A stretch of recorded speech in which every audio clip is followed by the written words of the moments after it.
কি পুড়ে গেছে? সর্বনাশ!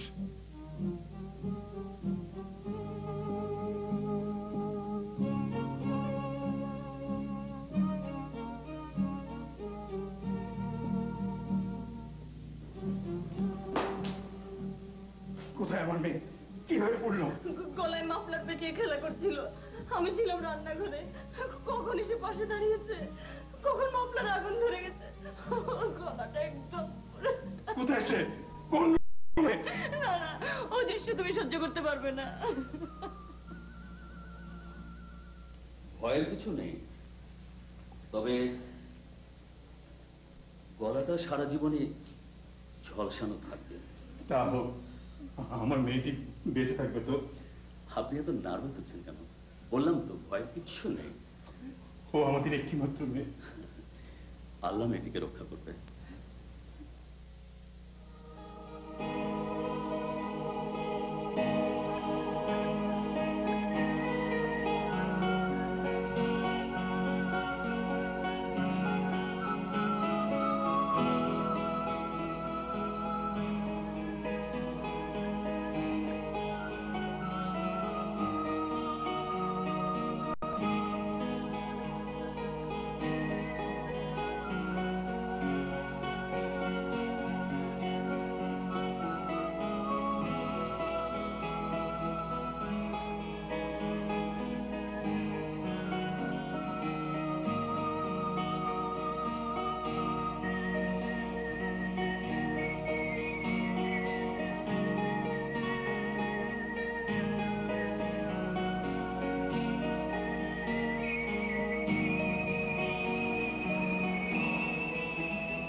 কে পাঠিয়েছে বললে?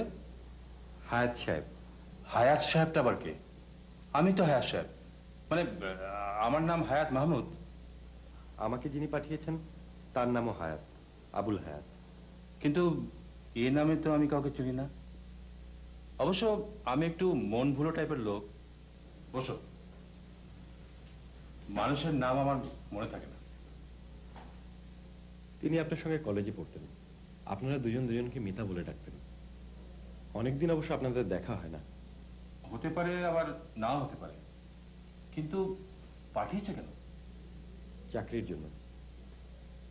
বুঝলো কি করে? মানে এই মুহূর্তে যে আমার একজন লোক দরকার। ঠিক আছে, তুমি ম্যানেজার সাহেবের কাছে যাও, আমি বলে দিচ্ছি।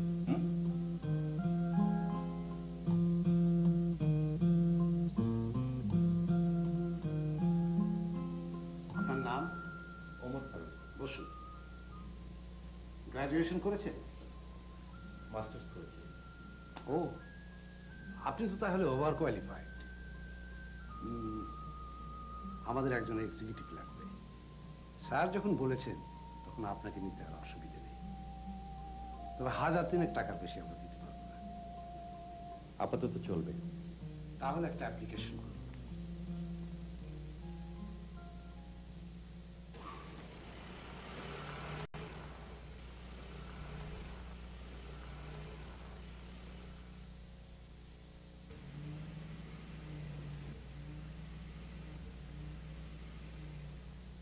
কোথায় যাবে তুমি? জানি না। কি না মানে আমার কোনো থাকার জায়গা নেই। আজ আর সেখানে থাকা যাবে না। তাহলে? স্টেশনে কিংবা পার্কে। না না, আমার কোনো অসুবিধা হবে না। কষ্ট তো একটু করতেই হবে। তাছাড়া চাকরি যখন হয়েছে 2-4 দিনের মধ্যে একটা মেস নিশ্চয়ই জোগাড় করে নিতে পারবো। না না, আপনি যান স্যার, আপনি যান। তা তো যাবই, কিন্তু তোমাকে একা ফেলে যায় কি করে? আচ্ছা এসো আমার সঙ্গে, দেখি ওদিকটা ম্যানেজ করে। না না, আপনি যান স্যার, আপনি যান। কথা বলো না, এসো এসো এসো।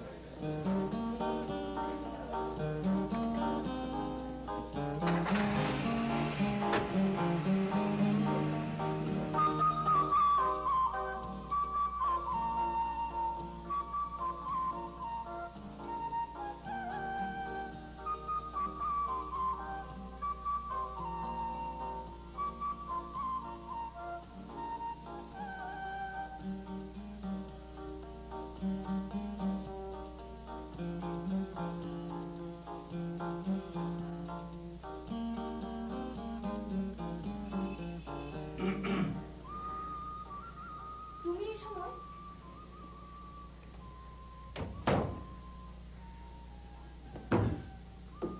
গভীর রাতে বার থেকে বেরিয়েছে দুই মাতাল।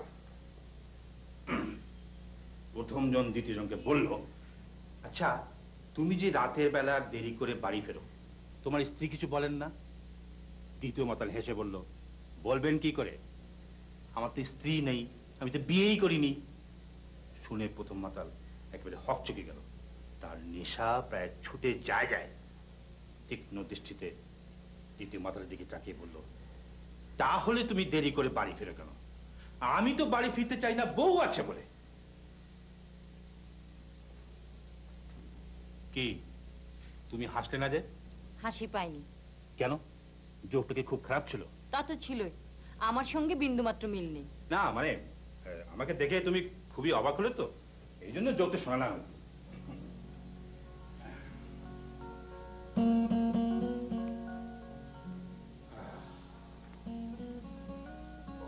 বসলে কেন? যাও বাথরুমে ঢোকো। ও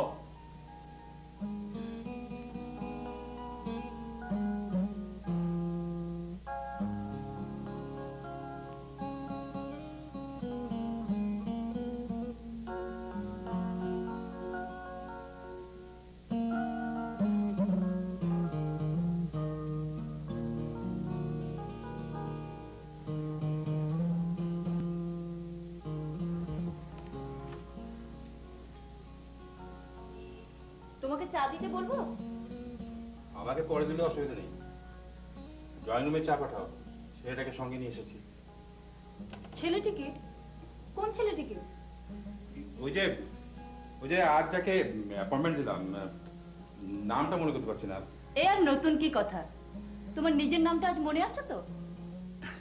নিজের নাম, তোমার নাম আর মেয়ের নাম, এই তিনটা নাম আমার ছাড়া মুখস্থ, আর কি যোগ মুখস্থ আছে বলবো একটা? না, কিন্তু ছেলেটিকে নিয়ে এসেছো কেন? তোমাকে দেখাবার জন্য। মানে আমার পছন্দ হলে মেয়ে বিয়ে দেবে নাকি? আরে ধুত, ছেলেটির কোথাও থাকার জায়গা নেই, কদিন আমাদের বাসায় থাকবে, তারপর মেস টেস দেখে উঠে যাবে। কিন্তু তুমি কি ছেলেটিকে বলেই নিয়ে এসেছো যে আমাদের বাড়িতে সে থাকবে? আরে না, সে সাহস কি আমার আছে? ভেবেছি নিচের গেস্ট রুম তো খালি পড়ে আছে, আর তুমি যদি থাকতে দাও তাহলে সে ওখানে থাকবে। আমি বুঝেছি, কিন্তু একটা কথা ভাবা তোমার উচিত ছিল। মেয়েটি বড় হয়েছে, ইউনিভার্সিটিতে পড়ছে। এই বয়সী মেয়ে যে বাড়িতে আছে, সেই বাড়িতে অচেনা কোনো ছেলেকে আশ্রয় দেওয়া ঠিক নয়। কত কি ঘটে যেতে পারে। কিচ্ছু ঘটবে না, তুমি যেখানে আছো সেখানে আমার কোনো চিন্তা নেই। এই শোনো, আমাদের এই মেয়েটার নাম যেন কি? মেয়েটা আসুক, তাকেই জিজ্ঞেস করো।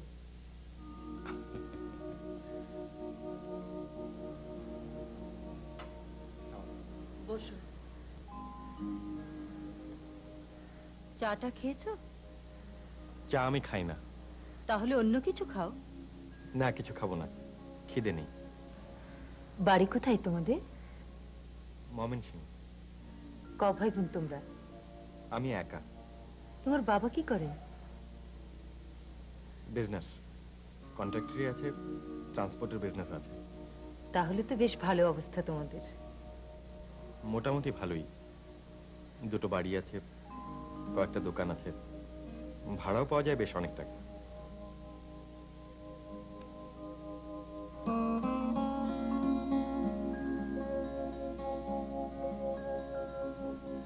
আমার মা চমৎকার রবীন্দ্রসঙ্গীত গাইতেন, চমৎকার আবৃত্তি করতে পারতেন। আমাকেও গান শেখাবার চেষ্টা করেছিলেন, হয়নি। তবে খানিকটা আবৃত্তি করতে শিখেছিলাম। মা তোমাকে খুব ভালোবাসেন?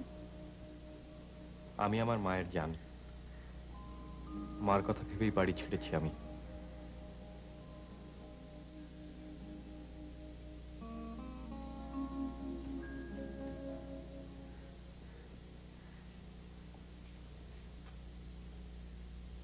বাবা, এ সময় তুমি বাড়িতে? আপনার নামটা যেন কি? কতদিন পর তোমাকে বিকেলে বাড়িতে পেলাম। আমরা কিন্তু একসাথে ছাদে বসে চা নাস্তা খাবো। তুমি কোথাও বেরোতে পারবে না। দাও। সবই বুঝলাম, কিন্তু আপনি কে? বাবা, ভালো হচ্ছে না কিন্তু। ঠিক আছে ঠিক আছে, আপনি যেই হন, আমার বাড়িতে যখন এসেই পড়েছেন তখন আর কি দিয়ে আপনাকে আপ্যায়ন করা যায়? একটা জোক শোনা যাক। ও, নিজের প্রতিভায় বিগলিত হয়ে ডাক্তার সাহেব বললেন, কি খবর বদল সাহেব, আপনার হার্ট যে অপারেশন করে দিলাম তারপর থেকে আপনি কেমন আছেন? বদল সাহেব মন খারাপ করে বললেন, আমি তো ভালোই আছি, কিন্তু আমার মেয়েরা বলছে আমার হার্টবিট ডবল শোনা যাচ্ছে। ডাক্তার সাহেব বললেন, তাই তো বলি, আমার হাত ঘড়িটা খুঁজে পাচ্ছি না কেন? ওটা নিশ্চয়ই আপনার হার্টের ওখানে রয়ে গেছে। জমেনি, তুমি কি সব পচা পচা জোকস বলো? মা, মেয়ে আর ছোট ছেলে ট্রেনে করে বাড়ি যাচ্ছে। মেয়েটা জানলা দিয়ে বাইরের দিকে তাকিয়ে আছে, মা বই পড়ছে। মেয়েটা এক সময় মাকে বলল, আচ্ছা মা, এই আগের স্টেশনের নামটা যেন কি? ওই যে গাড়িটা যেখানে শেষে থেমেছিল। মা বলল, তাতে তোমার দরকার কি?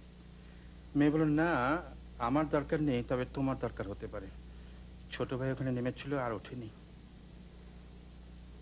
এটা তেমন সুবিধা হয়নি। এটা লাস্ট। একজন ভদ্রলোক আরেকজন ভদ্রলোককে বলছেন, জানেন আমার কুকুরের না কোনো লেজ নেই। অন্য ভদ্রলোক শুনে বললেন, তাহলে আপনি বোঝেন কি করে যে ওর খুব আনন্দ হচ্ছে? তখন ওই আগের ভদ্রলোক বললেন, ও আমি বুঝতে পারি, ও যখন খুব আনন্দ হয় না ও আমাকে আর কামড়ায় না। এইটা ভালোই হয়েছে। ভালো হয়েছে না? ভালোই, কিন্তু তুমি এখানে একা যে, মা কই? ড্রয়িং রুমে গেস্ট আছে। কে? এই সময় আবার কে এসেছে? আছে একজন, তুই চিনবি না। ঠিক আছে, আমার চেনারও দরকার নেই। মা আসলে বলবে আমার খুব খিদে পেয়েছে। বাবা, আমি আমার রুমে যাচ্ছি। হ্যাঁ, ও এই তোমার গল্প দিচ্ছ।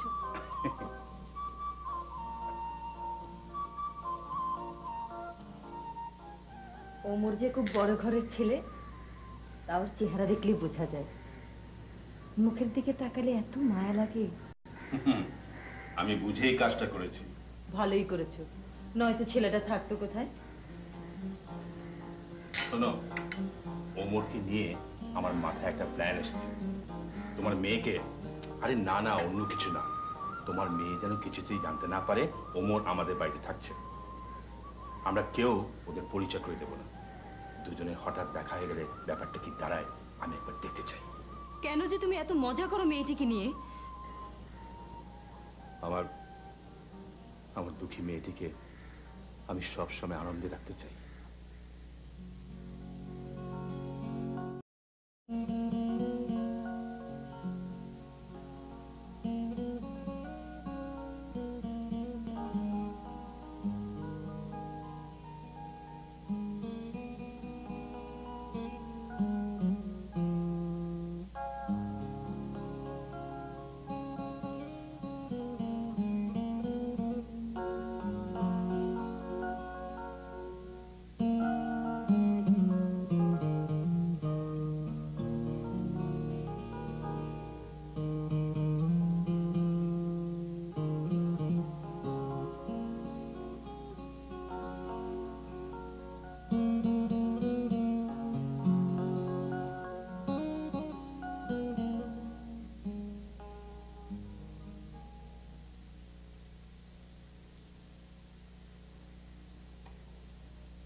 আপনি জানেন কে?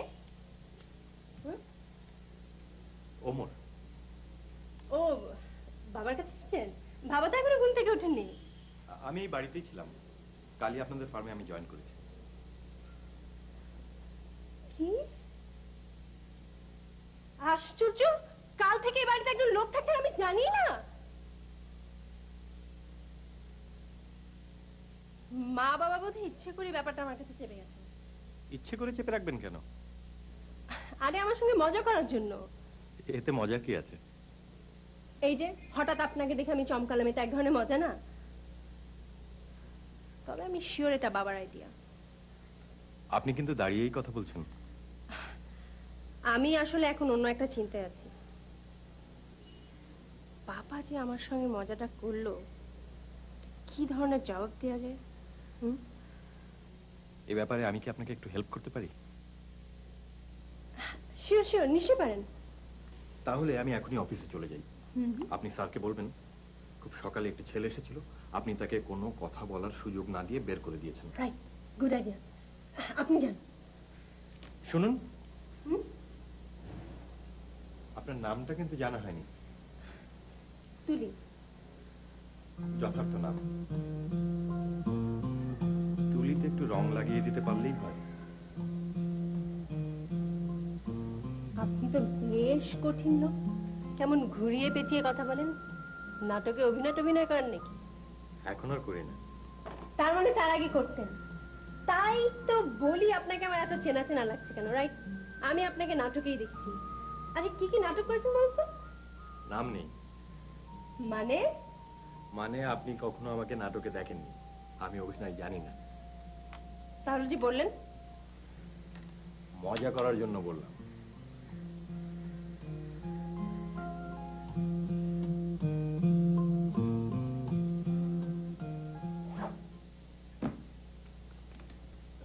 তোমরা তিনজনই কি একসঙ্গে বেরোবে? হ্যাঁ, তাই তো বেরোনো উচিত। তুলিকে ইউনিভার্সিটির নামে দিয়ে যাবো। সঙ্গে যে ওমর থাকবে। থাকবে? ওমরের সঙ্গে তুলির দেখা হয়ে যাবে না? যা, অসুবিধা কি? তাহলে কাল রাতে এই নাটকটা কেন করলে? করেছি। শোনো, অর্থহীন কোনো কোনো কাজের মধ্যেও মজা আছে। এসো, নাস্তা চলে যাই। আসসালামু আলাইকুম। ভালো আছেন খালাম্মা? বাবা, সকালবেলা মেসেজটা খারাপ করো তো, বসো। খালাম্মা বললে আপনার বুঝি মেজাজ খারাপ হয়? জি। ও আচ্ছা। ওমরকে ডাকো। ওকে? ও, তুই চিনবি না। রহস্যটা ভেঙে দেওয়ার জন্য। ওমর আমাদের ফার্মের নতুন এক্সিকিউটিভ। তোর বাবা কাল সঙ্গে করেই নিয়ে এসেছেন। আপাতত আমাদের বাড়িতেই থাকবে। দেখতে খুব সুন্দর ছেলেটি, না? জিন্স পরে? হ্যাঁ, কিন্তু তুই দেখলি কোথায়? আমি তো বোধহয় সকালবেলায় দেখেছি। আমি তো ভেবেছি বাবার কাছে এসেছে। সরাসরি বললাম, দেখুন এত সকালবেলা আমাদের বাড়িতে এসে আপনি ঠিক কাজ করেননি। বাবা ঘুম থেকে ওঠার আগে দয়া করে চলে যান। তারপর আরো কি কি যেন বলার চেষ্টা করলো, আমি কোনো কিছু বলার সুযোগ না দিয়ে থমকে বের করে দিলাম। পানি হলো এখন? রহস্যের মজা হলো? ছি ছি ছি ছি ছি, ছেলেটি এখন কি ভাববে? কোন ছেলেটি না? তুমি চুপ করো। তুমি আর কোনো কথা বলো না। যেমন বাপ তেমন মেয়ে, দুটো উন্মাদ নিয়ে পড়েছি আমি। তুমি আমার উপর রাগ করছো কেন? আমি কি কোনো অন্যায় করেছি? অন্যায় তুমি করনি, অন্যায় করেছে তোমার বাবা। ওই ছেলেটি ওমর। ছি ছি ছি ছি ছি। তাহলে তো খুব অন্যায় হয়ে গেছে। এভাবে ধমকে বের করে দিলাম। নাস্তা না করে ছেলেটি বাড়ি থেকে বেরিয়ে গেল। আমার এখন নাস্তাই খেতে ইচ্ছে করছে না। তোমার আবার মায়াটা বেশি। বসো তো। ঠিক আছে, আমি অফিসে গিয়ে ওমরকে ম্যানেজ করছি।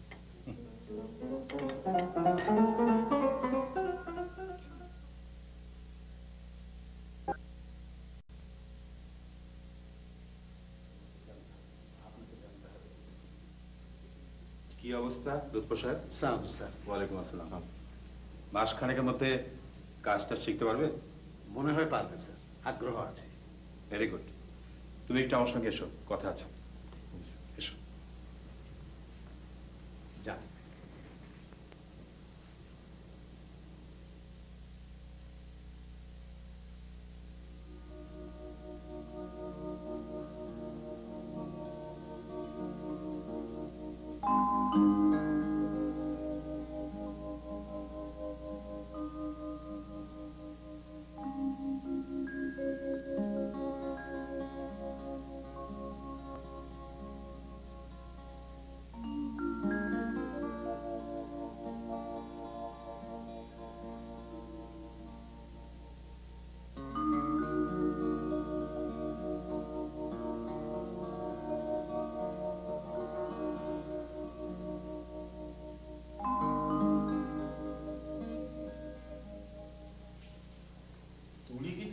সবকিছু খুলে বলে না কেন?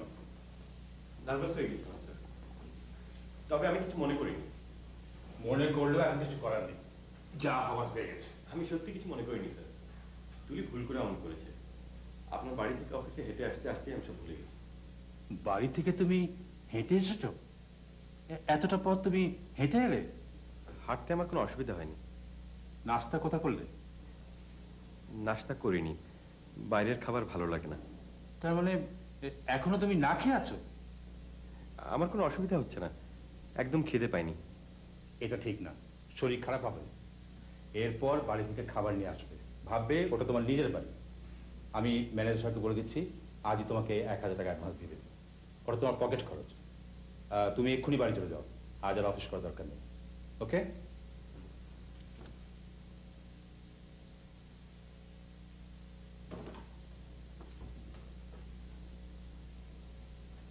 না না, আর না, এতটা আমি খেতে পারবো না। খাও, এইটুকু খেলে কিচ্ছু হবে না। খাওয়া দাওয়ার প্রতি আমার একটা বিতৃষ্ণা আছে। ছোটবেলা থেকে মা আমাকে জোর করে করে খাওয়াতেন, আমি খেতে চাইতাম না। আমাদের বাড়িটা না বিশাল, সামনে খুব বড় একটা লন আছে, অনেকগুলো রুম। খাওয়ার সময় এক রুম থেকে আরেক রুমে ছুটে যেতাম আমি, কখনো কখনো লনেও ছুটে যেতাম, আর প্লেট হাতে করে মা ছুটতেন আমার পিছু পিছু। মায়েরা এমনই হয়। তারপরও আমার মা ছিলেন অন্যরকম।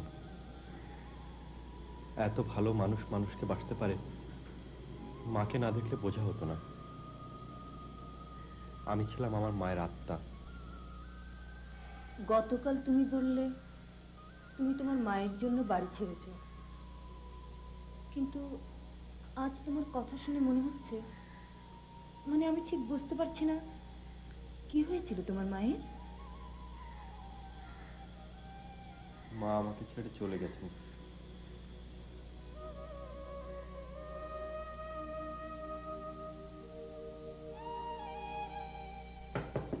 Yes, come in.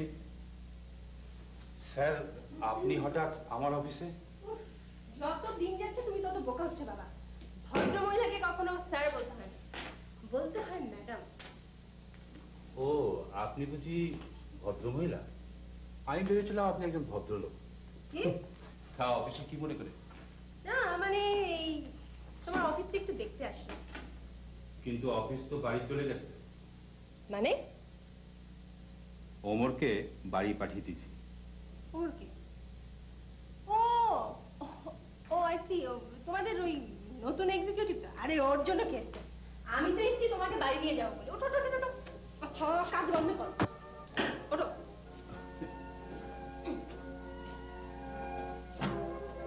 46 দিন হলো মা মারা গেছেন। কি অসুখ ছিল?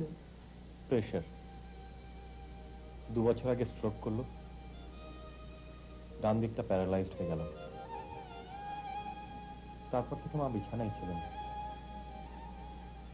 দিনে দিনে এমন হলো, মা যেন হয়ে উঠলেন সংসারের রুট কয়েক ঝামেলা।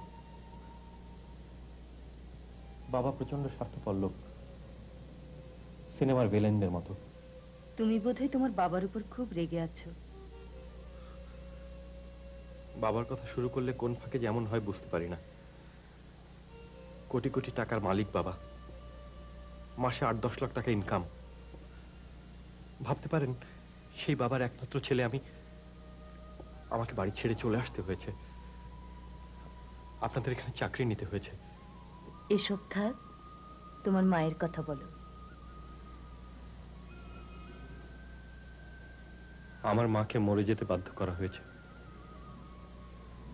বাবা চাননি মা ভালো হোক।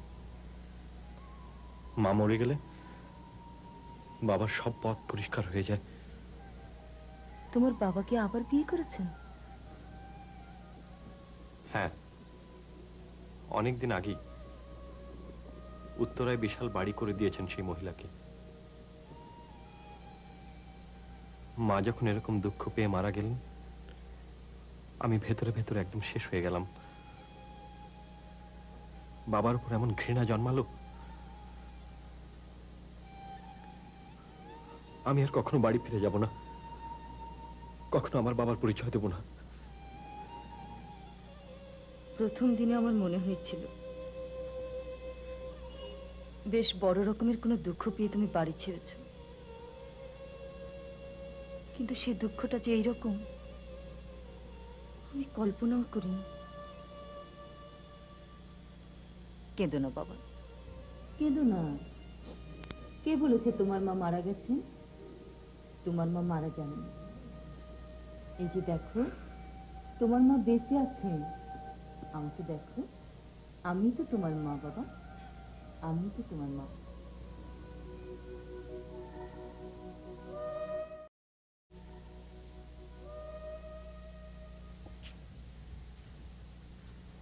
আচ্ছা, কেউ কিছু বুঝতে পারেনি তো? না মানে অভিনয়টা ঠিকঠাক মতো করতে পেরেছিলেন তো? না, আমি তো অভিনয় জানি না। ইস ঢং, আমি তো অভিনয় জানি না। আমি এত কষ্ট করে জানতে এলাম আর উনি ভাব ধরলেন। আপনি ভীষণ খারাপ লোক। আজ আজ ইউনিভার্সিটিতে আমার মনই বসেনি।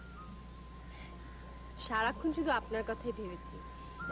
মানে মানে সকালবেলার কথাগুলোই ভেবেছি, আর কিছু না। আমি বুঝেছি। কিন্তু আসল কথাটা তো বলছেন না। ও হ্যাঁ, আপনার সঙ্গে যেভাবে প্ল্যান হয়েছিল ঠিক ওভাবেই সব হয়েছে। আর এদিকে তো তুল কালাম কাণ্ড। মা যা রাগারাগি করলেন বাবার সঙ্গে, আর আমি চমৎকার অভিনয় করে গেলাম। আপনি খুব ভালো অভিনয় করতে পারেন না? মোটামুটি পারি। কলেজ ফাংশনে তো একক অভিনয় করি। জানেন, খুব ইচ্ছা ছিল টিভিতে অভিনয় করব, কিন্তু আমি তো দেখতে খারাপ। আর এটা ঠিক নয়। আপনার গায়ের রং খুব মিষ্টি। এই রঙের মানুষরা দেখতে সুন্দর হয়। আপনিও দেখতে খুব সুন্দর। তবে অভিনয় আমার একদম ভালো লাগে না। যারা অভিনয় করে তাদের ভেতরকার সত্যি ব্যাপারটা কখনো বোঝা যায় না। কখন তারা সত্যি আচরণ করে, কখন অভিনয় করে, বোঝা মুশকিল। হয়তো এটাই আমার শেষ অভিনয়। ও আচ্ছা, আমি তো অফিসে গিয়েছিলাম আপনার সঙ্গে দেখা করার জন্যই। বাবা হয়তো বুঝে ফেলেছেন।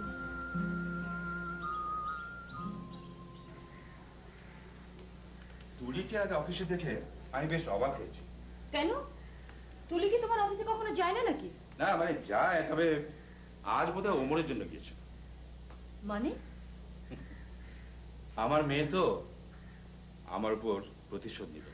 তোমার কথার মাথা মুন্ডু আমি কিছুই বুঝতে পারছি না। শোনো, ওমরকে নিয়ে যে রহস্যটা তুলির সাথে আমি করেছি, ও সেটা বুঝে ফেলেছে। ও যেভাবে বলেছে সেভাবে ওমরকে বাড়ি থেকে বের করে দেয়নি। তাহলে কিভাবে দিয়েছে? সেটাই তো আবিষ্কার করতে হবে। আমি তো বুঝলাম না, সেদিন বাবা আপনাকে হঠাৎ অফিস থেকে বাড়ি পাঠিয়ে দিল কেন? ওই যে আমি হেঁটে অফিসে গেছি, নাস্তা করিনি। নাস্তা করেন? কেন? মানে হেঁটে অফিসে গেছেন? থাকো সব কথা। না, আমি শুনবো, আপনি বলুন। বাড়ি থেকে বেরিয়ে দেখি পকেটে একটা পয়সা নেই। কি আর করবো, হাঁটতে শুরু করে দিলাম। আমার একদম হাঁটার অভ্যেস নেই জানেন। তারপর রোদ উঠে গেল। রোদও আমি একদম সহ্য করতে পারি না। জীবনে এতটা পথ তো কখনো আমি হাঁটিনি।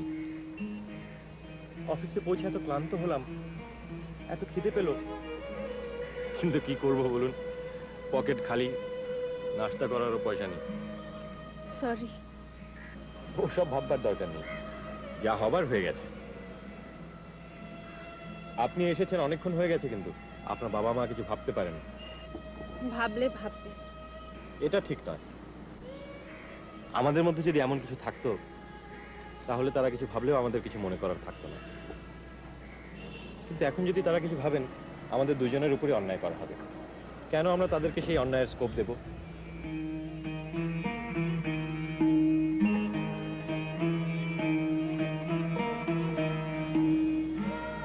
আমার একটা কবিতা মনে পড়ছে।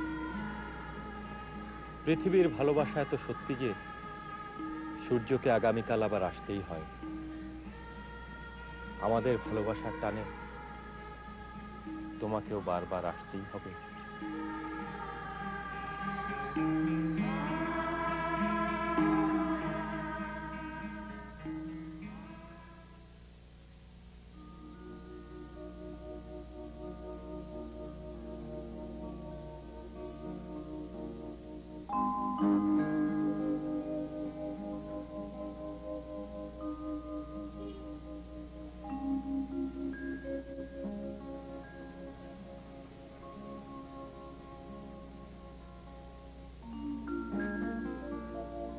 তোর কি হয়েছে? না, কি হবে? একটা কিছু হয়েছে। আমি অনেকক্ষণ ধরে লক্ষ্য করছি। আমি ঘরে এলাম, তুই টেরও পেলি না।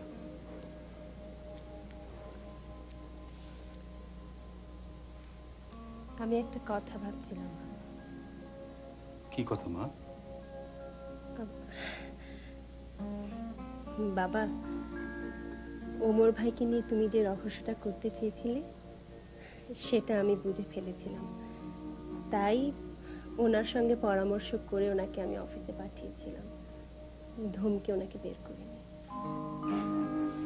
তুই অফিসে যাবার পরে আমি সেটা বুঝে ফেলেছিলাম। এই জন্যই বলেছিলাম অফিস তো বাড়ি চলে গেছে। কিন্তু ওনার পকেটে যে পয়সা ছিল না, হেঁটে অফিসে যাবে, নাস্তা খেতে পারবে না, এটা ঠিক আমি বুঝতে পারিনি। বুঝলে হয়তো অমন করতাম না। বাবা, তুমি ওর বেতনটা বাড়িয়ে দাও।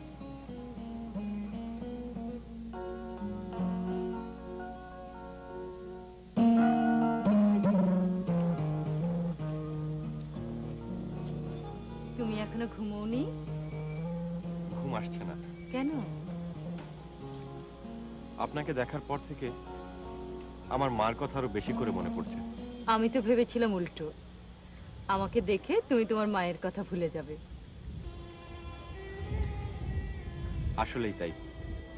আপনি তো বলেছেন আপনি আমার মা, তাহলে কেন আমি আর এক মায়ের কথা ভাববো? ভাববো না। আমি আর আমার মায়ের কথা ভাববো না।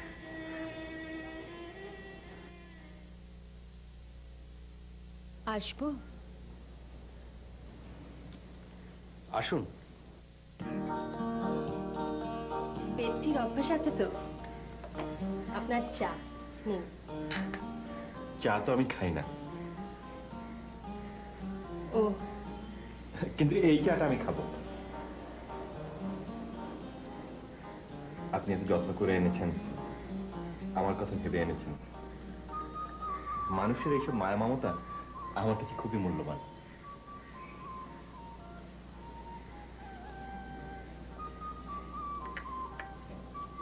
আপনাকে একটা কথা জিজ্ঞাসা করব, কিছু মনে করবেন না তো?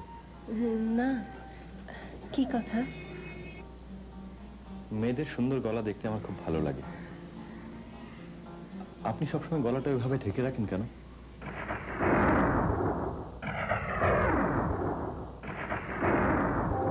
এমনি এমনি ঢেকে রাখি।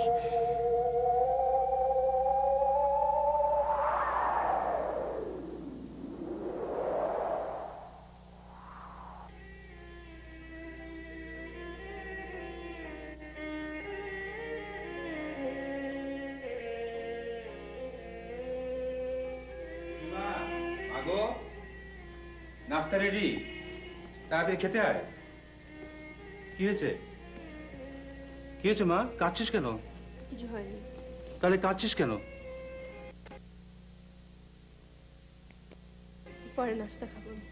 কি হয়েছে আমাকে বল। বললাম তো কিছু হয়নি। তাহলে নাস্তা খেতে চল। 9টা বাজে, ইউনিভার্সিটি যাবি না? না, আমি যাবো না। তুমি যাও বাবা, আমি পরে নাস্তা খাবো।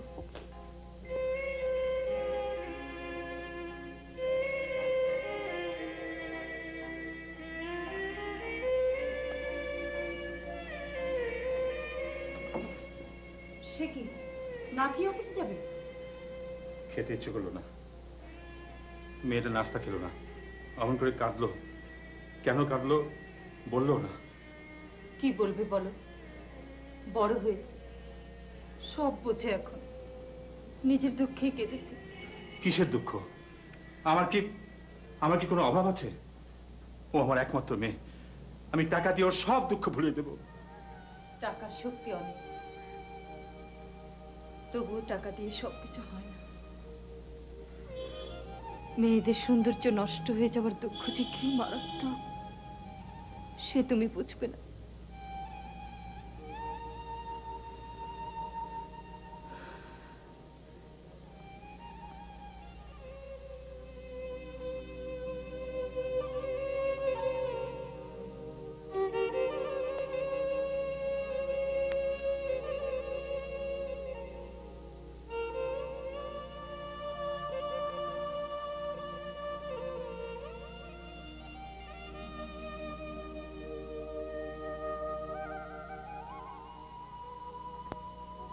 তুই কেন এমন করে কাঁদিস? আমি বুঝি মা।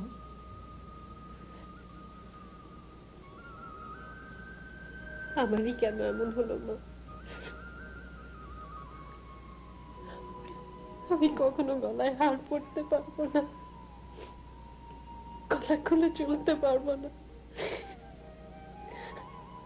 আমারই কেন এমন হলো মা? এ তোর কপালে ছিল, নিয়তিতে ছিল। নিয়তি কেউ খণ্ডাতে পারে না। ছোটবেলায় গলায় সবসময় কিছু একটা পেঁচিয়ে রাখতে পছন্দ করতি তুই। সেই পছন্দ তোর চিরকালের সঙ্গে হয়ে গেছে মা।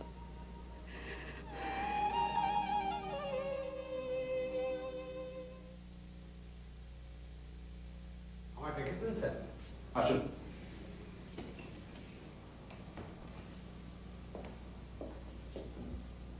বসুন।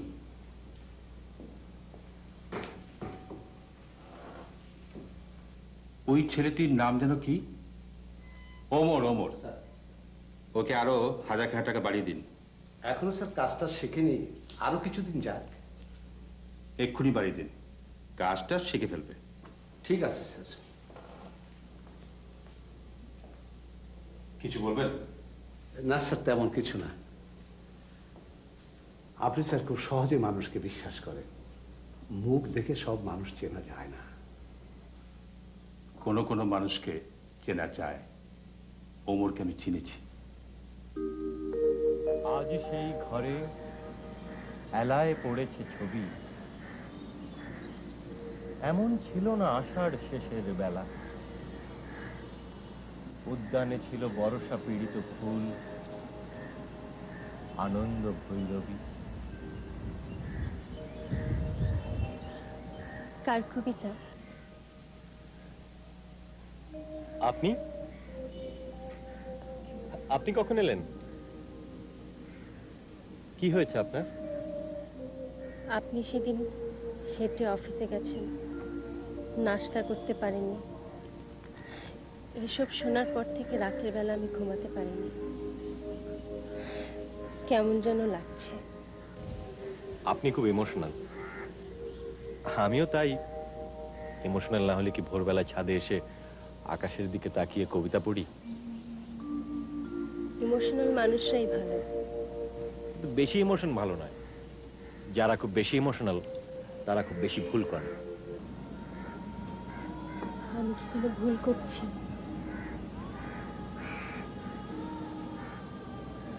আমি আসলে আমি যা বলতে চাইছি তা বলতে পারছি না। ঘর জামাই হয়ে থাকবে? না না, ঘর জামাই নয়, সে আমাদের ছেলে হয়ে থাকবে। আস্তে ধীরে ফার্মের কাজ পুরো শিখে ফেললে সেই ফার্ম চালাবে। তোমাকে আর এ নিয়ে মাথা ঘামাতে হবে না।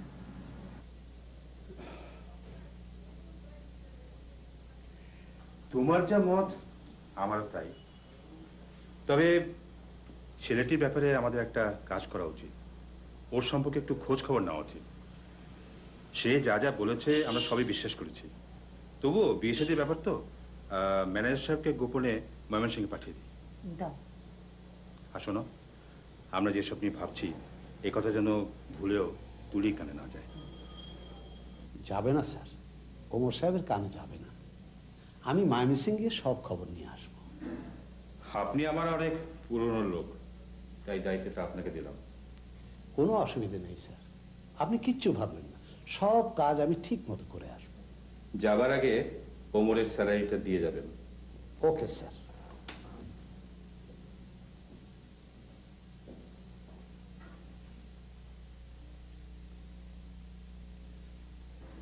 আজ প্রথম মাসের মাইনে পেলাম,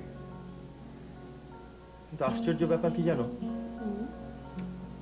ম্যানেজার সাহেব বলেছিলেন বেতন 3000 টাকা, দিলেন 4000। এটা আমার জন্য হয়েছে। মানে? মানে মানে আমি বাবাকে বলেছিলাম তোমার বেতন বাড়িয়ে দিতে। সেই জন্যই তো তোমার জন্য খুব সুন্দর একটা জিনিস এনেছি। কি? মেয়েদের সুন্দর গলা দেখতে আমার খুব ভালো লাগে, তোমার জন্য খুব চমৎকার একটা মালা এনেছি।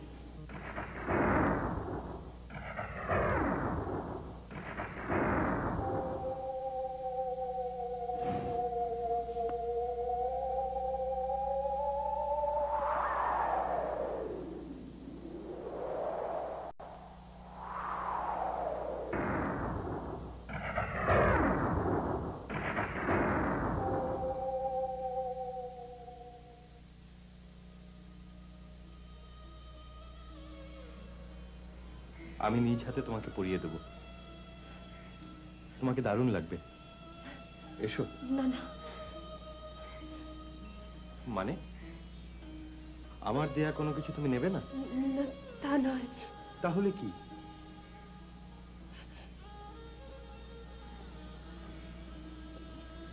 আমার আমার গলা পচা, আমার গলা পোড়া। চল শোনো,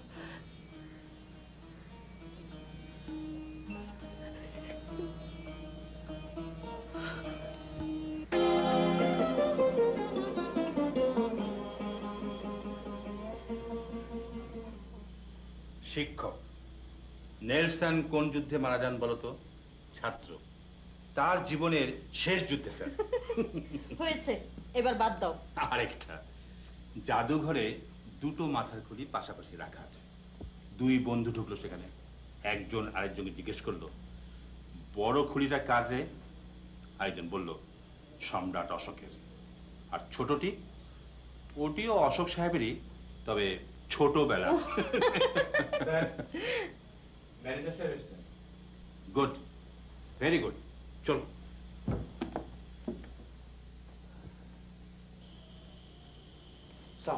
ওয়ালাইকুম আসসালাম, বসুন। তারপর কি খবর নিয়ে নেন বলুন। স্যার, আমার মাথায় ঢুকে না এ কি করে সম্ভব। যে বাড়ির কথা বলেছে ওমর, ঠিক সেই জায়গায় সে বাড়িটি আছে। বাবার নাম যা বলেছে সে নামে লোকও আছে। অসম্ভব ভালো লোক, প্রচুর টাকার মালিক, দুই ছেলে মেয়ে ভদ্রলোকে। স্ত্রী এবং ছেলে মেয়েদের সঙ্গে আমার পরিচয় করিয়ে দিলেন। আমি বিশ্বাস করতে পারছি না। ম্যানেজার সাহেব, আপনি ঠিকঠাক মতো খোঁজ খবর নিয়েছেন তো? আমি কোনো কাজে অসম্পূর্ণভাবে করি না। ওমর যা যা বলেছে তা বিন্দু মাত্র সত্য না, একদমই মিথ্যে, একদমই বানোয়াট। চৌধুরী সাহেবের একটি মাত্র স্ত্রী এবং তিনি জীবিত। ওমরের মতো কোনো ছেলে নেই তার। নানাভাবে আমি আসল তথ্য জেনে এসেছি। তার মানে একজন বিখ্যাত লোকের ছেলে হিসেবে পরিচয় দিয়ে মায়ের মৃত্যু সম্পর্কে করুণ একটি গল্প তৈরি করে সে আমাদের উপর সুযোগ নিয়েছে। স্যার, আপনাকে আমি আগেই বলেছিলাম, খুব সহজে আপনি মানুষকে বিশ্বাস করেন। মুখ দেখে সব মানুষকে চেনা যায় না। ওমরের সবচেয়ে বড় অস্ত্র হলো সারল্য। যে কোনো কথা এমন সরল ভাবে বলে যে কোনো লোকই বিভ্রান্ত হবে। আমরা সবাই তাই হয়েছি।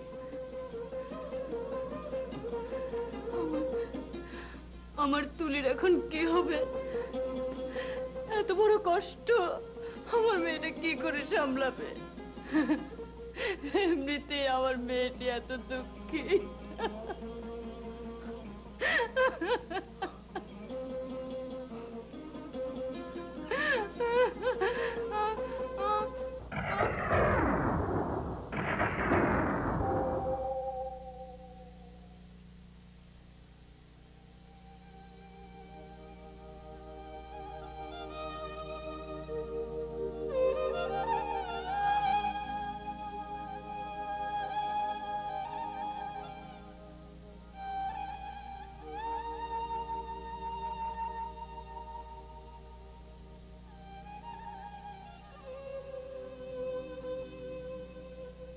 আরে কি কি নাটক করেছেন বলতো? নাম নেই। মানে?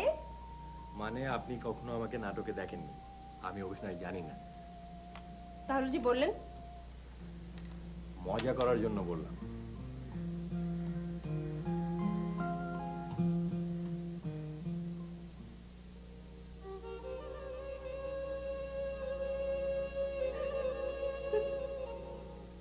আপনি খুব ভালো অভিনয় করতে পারেন না? মোটামুটি পারি। কলেজ ফাংশনে তো একক অভিনয় করি। জানেন, খুব ইচ্ছা ছিল টিভিতে অভিনয় করব, কিন্তু আমি তো দেখতে খারাপ। আর এটা ঠিক নয়। আপনার গায়ের রং খুব মিষ্টি। এই রঙের মানুষরা দেখতে সুন্দর হয়। আপনিও দেখতে খুব সুন্দর।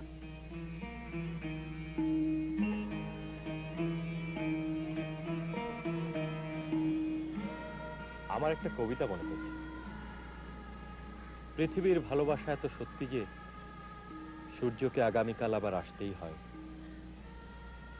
আমাদের ভালোবাসার টানে তোমাকেও বারবার আসতেই হবে।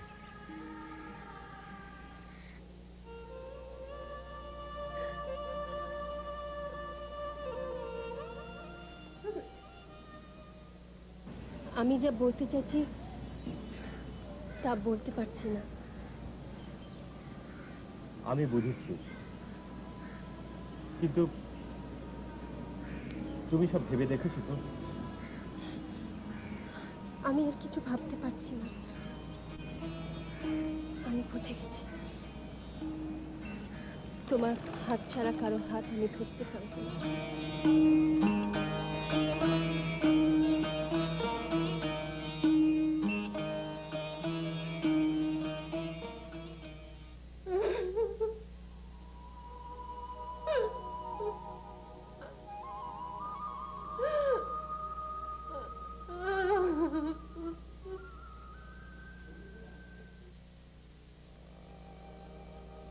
আসলে ওমর ছিল এক বিনয়ী, নম্র, ভদ্র এবং শিক্ষিত প্রতারক।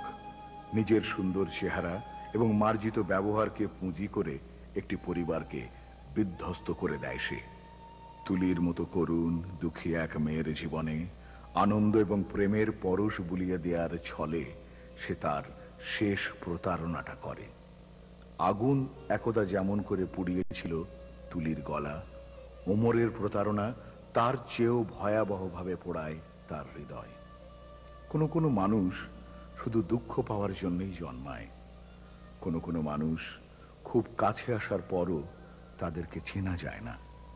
অতি কাছে থেকেও তারা থাকে চিরকালের অচেনা।